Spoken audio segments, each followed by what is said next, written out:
Good morning, everyone. Today we are going to start our chapter, The Mystery of Mounts.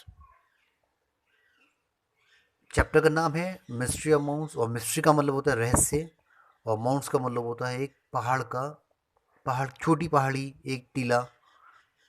ठीक है। अब आप सबको लगता है कि हिस्ट्री बहुत बोरिंग है, लेकिन हिस्ट्री बहुत इंटरेस्टिंग है अगर आप उसको बहुत ध्यान से पढ़ें। सो आज हिस्ट्री को इंटरेस्टिंग बनाते हैं। चलिए स्टार्ट करते हैं। सबसे पहले आप हिस्ट्री क्या होती है। History according to book history क्या होती है, एक systematic study of a past on the basis of available records and material remain. इसको हम बोलते हैं हिस्ट्री। Now let us take certain examples from our daily life.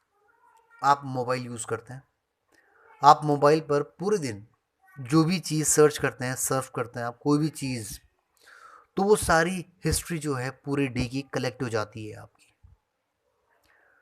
और आप अपने मोबाइल की ऑप्शन हिस्ट्री में जाकर आप पूरी हिस्ट्री चेक कर सकते हैं कि आपने सुबह 8 बजे क्या चीज़ देखी, 9 बजे आपने क्या चीज़ देखी, 10 बजे एंड सो ऑन। सो ये होती है हिस्ट्री। अब इसको हम आगे समझेंगे हिस्ट्री हमारे पास, और हम हिस्ट्री क्यों पढ़ते हैं अब हमें ये देखना है। Why should we study history? We should study history to know various things about our culture. हमारा कल्चर कैसा था, जो पहले लोग थे वो कैसे थे, वो क्या काम करते थे, किस तरह से काम करते थे, उनका रिलीजन क्या था, वो कैसा खाना खाते थे, उनकी इन्वेंशंस, उनकी डिस्कवरीज क्या थी, उनकी बुक्स कैसी थी, उनकी लिटरेचर कैसी थी, उनकी बिल्डिंग्स कैसी थी, उनका लाइफ स्टाइल जीने का तरीका कैसा था, वो अपना वो कैसा रखते थे। तो हम इन सब चीज़ों के लिए हिस्ट्री की ज़रूरत होती है हमें हिस्ट्री पढ़ने के लिए। Let us see why do we study history. We study history to know various things about our cultures. Like we study history to know about books and literature. We study history to know inventions and discoveries, cultural heritage, custom and rituals, lifestyle of people, food, religion, dance and music, building and sculptures. Guys, whenever you go to any temple, जब आप किसी भी temple पर जाते हैं तो आपको उसके बारे में लिखा होता है ये टेम्पल किस राजा ने बनवाया था और क्यों बनवाया था, कब बनवाया था, कैसे बनवाया था। That is a history of that temple. और आप उसको पढ़कर उस राजा के बारे में भी अ, अनुमान लगा सकते हैं कि वो राजा किस तरह का था, रिलीजियस था या उसको किसी और चीज़ का शौक था, कार्विंग का शौक था। तो हम हिस्ट्री पढ़कर सब चीज़ को मालूम कर सकते हैं। How do we study history? हम स्टडी कैसे पढ़ते हैं? जो स्टडी पढ़ते हैं उसको हिस्टोरियन बोलते हैं। ठीक है। जो भी लोग स्टडी करते हैं हिस्ट्री को हम उनको बोलते हैं हिस्टोरियन। और हिस्टोरियंस ने हिस्ट्री को दो पार्ट में डिवाइड किया गया है। दो पार्ट हमारे पास हैं, प्री हिस्ट्री और हिस्ट्री। प्री हिस्ट्री होती है एक ऐसा वक्त, एक ऐसा समय जो ह्यूमन सिविलाइजेशन की डेवलपमेंट से पहले का वक्त है, उसको हम बोलते हैं प्री हिस्ट्री। जब आदमियों के पास, ह्यूमंस के पास एक कोई रेगुलर और मीनिंगफुल स्क्रिप्ट नहीं था लिखने के लिए, कोई भी चीज़ लिखने के लिए कैसे होती है, पेपर नहीं थे किसी भी तरह से तब, और भी कोई भी चीज़, कोई भी साधन नहीं था उनके पास। when human did not have a regular and meaningful script for writing and recording the happening of the period। कोई भी उस समय में कोई भी घटना घटती है, कोई भी बात होती थी, तो उनके पास कोई रिकॉर्ड नहीं होता था। तो हमें इसके बारे में कैसे पता लगता है?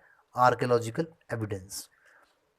We know about this pre history through archaeological evidence. Archaeologist क्या होता है? आर्कियोलॉजिस्ट वो होते हैं जो पुरानी बिल्डिंग्स में जाते हैं, पुरानी बिल्डिंग्स को स्टडी करते हैं और उसके बारे में बताते हैं हमें। आपने पीछे वाले टॉपिक में देखा, एक हमने पढ़ा था why do we study history, हम हिस्ट्री क्यों पढ़ते हैं। वहाँ पर आपसे ये नहीं पूछा गया था why do we study pre history. क्यों? क्योंकि प्री हिस्ट्री का कोई रिटन रिकॉर्ड नहीं होता, वो आर्कोलॉजिकल एविडेंस से पता लगता है। और यहाँ पर है हमारे पास why do we study history. History क्यों पढ़ते हैं आप? हिस्ट्री एक ऐसा पीरियड होता है जब हमारे पास सब कुछ रिटन रिकॉर्ड होता है और डायरेक्ट एविडेंस होते हैं। इससे हमें क्या पता लग जाता है? We know about the people, वही जो हमने पीछे पढ़ा था, सब कुछ पता लग जाता है हिस्ट्री के बारे में। Food, culture, religion, food, music, architecture, सब पता लग जाता है हिस्ट्री में उसके बारे में। और अब बात करते हैं हम आर्कोलॉजिकल एविडेंसेस की। आर्कोलॉजिकल एविडेंसेस क्या होते हैं? Many people are involve in finding such archaeological evidences.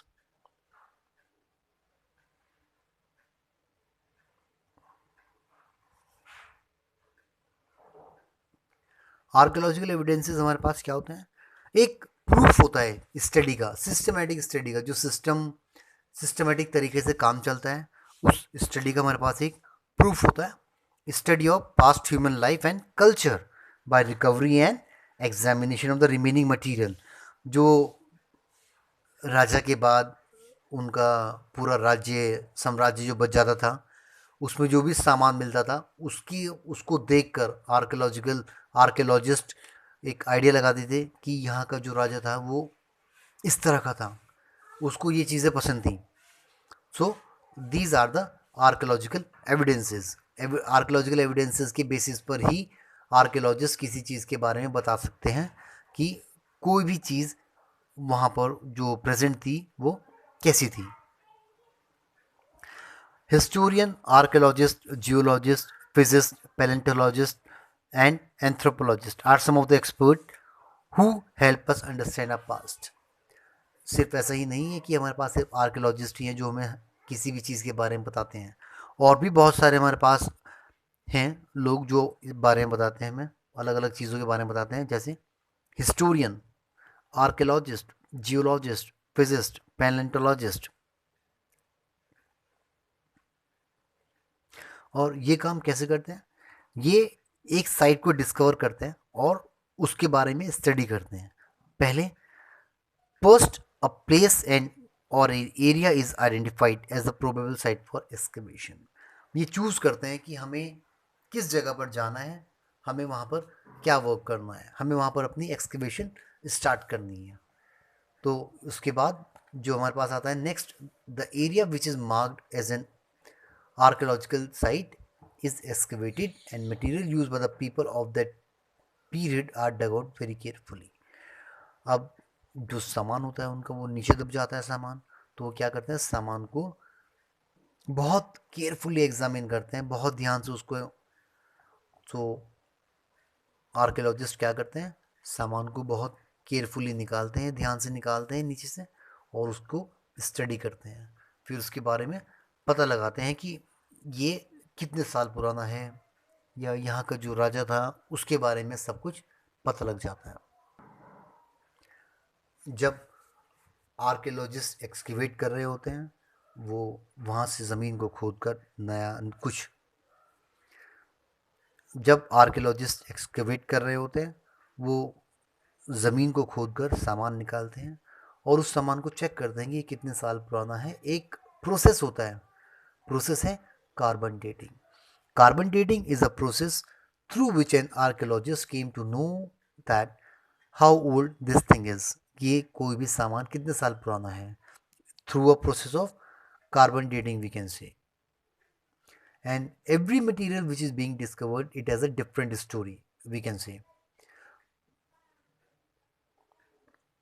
Archaeological evidence are found by archaeologists in the excavation site. ये देखें यहाँ पर एग्जाम्पल्स दिए हैं हमें। जब देखें आज हम यहाँ पर रह रहे हैं, सपोज आज हम मोबाइल फ़ोन यूज़ करते हैं, आज हम वाटर बॉटल्स यूज़ करते हैं, कुछ भी पेन यूज़ करते हैं, ठीक है। और जब ये दुनिया ख़त्म हो जाएगी,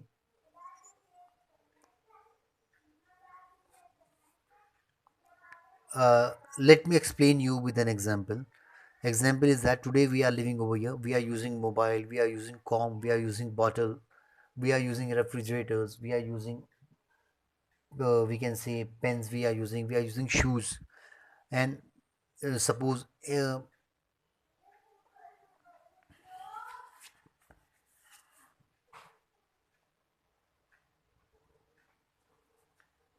when archaeologists start their work, they found out these things like pot and potteries, inscription, coins, runo buildings, tools. So these are the material that they found out in the excavation.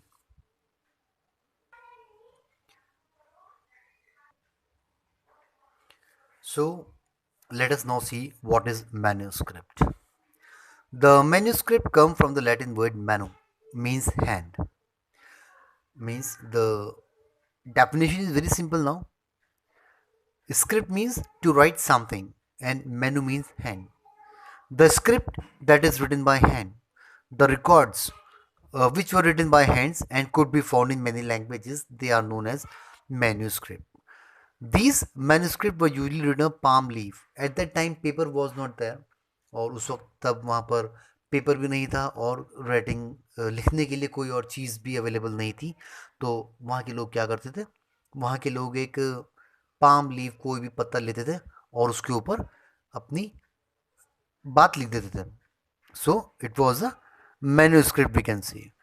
Manuscript एक बहुत important है, क्यों? क्योंकि वो बताता है लोगों के लाइफ स्टाइल के बारे में, कस्टम, रिचुअल, सोसाइटी, एडमिनिस्ट्रेशन के बारे में बताता है.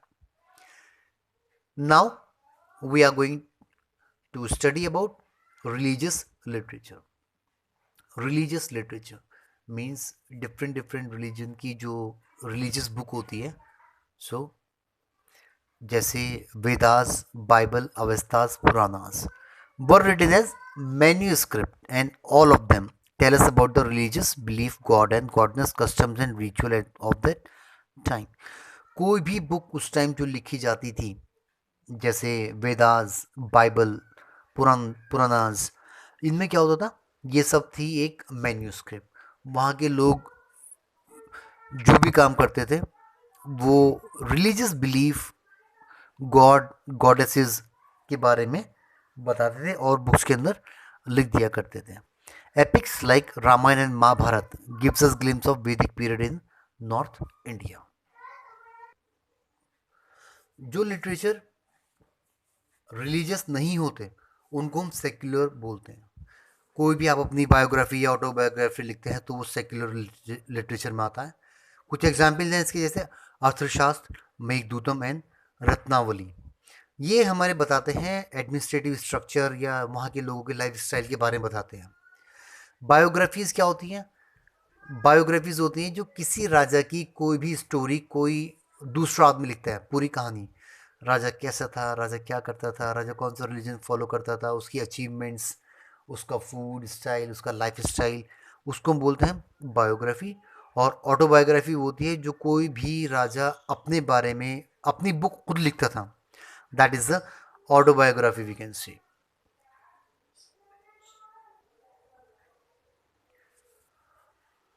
In history, dates are very important and we should know how to read these dates. Let us see, we have a timeline over here.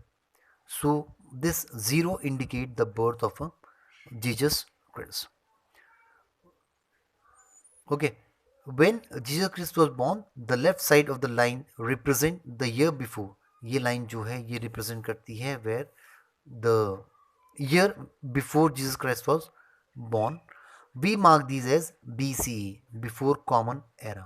The right side denotes CE, that is the common era, or we can say AD as well we can use. आता ना लिखा हुआ, it was in the year 1946 AD, means after the death of Jesus Christ, and this is before the birth of Jesus Christ. As we move toward the left of the line, जब हम left की side जाते हैं, हम यहाँ पर इधर move करते हैं लेफ्ट की साइड में, डेट बिकम ओल्डर, डेट और पुरानी होती चली जाती है. ठीक है. As we move toward the right side, the date become more recent, और बिल्कुल रिसेंट डेट आ जाती है. So I believe this is the easiest chapter, and so girls और everyone go through this chapter, and if you have any problem then please drop me a message, or you can message in the comment section box. I'll surely give you a reply on that one. Okay everyone, so go through this chapter. Okay everyone, thank you, bye, stay home, stay safe, bye.